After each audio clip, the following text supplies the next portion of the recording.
আপনার কি ইউটিউবে আমার নাম সুলতান এই মুভিটি খুঁজে পাচ্ছেন না? তো কি হয়েছে, আমাকে বন্ধু বানান, আমি মুভির মতন বিনোদন দেব। মুভির মতন বিনোদন চাইলে এখনই আমার চ্যানেলটিতে লাইক এবং সাবস্ক্রাইব করে পাশের বেল আইকনটি বাজিয়ে দিন বন্ধুরা। সহজেই আমার বন্ধু হয়ে যান এবং আমার এই চ্যানেলটিতে লাইক এবং সাবস্ক্রাইব করুন। সব বন্ধুরা মুভির মতন বিনোদন চাইলে ভিডিওটি কেটে কেটে কিংবা স্কিপ করে দেখবে না। সব বন্ধুরা লাইক এবং সাবস্ক্রাইব করেছেন, তো তাহলে চলুন বন্ধুরা এবার আমরা মূল তথ্যে চলে যাই। আমার নাম সুলতান এই মুভিটিতে অভিনয় করেছিলেন সাকিব খান এবং সাহারা। তাদের সাথে আরও ছিলেন আহমদ শরীফ ও মিশা সওদাগর।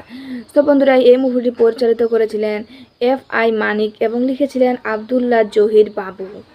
তো বন্ধুরা এই মুভিটি মুক্তির তারিখ ছিল 20 আগস্ট 2012। দেশ ছিল বাংলাদেশ এবং ভাষা ছিল বাংলা। তো বন্ধুরা আশা করি আমার ভিডিওটি তোমাদের প্রত্যেকের অনেক অনেক ভালো লাগছে এবং আমার পরবর্তী ভিডিও পাওয়ার জন্য আমার বন্ধু হয়ে অবশ্যই চ্যানেলটিতে লাইক এবং সাবস্ক্রাইব করে পাশে থাকবেন। ভালো থাকবেন, সুস্থ থাকবেন, ধন্যবাদ।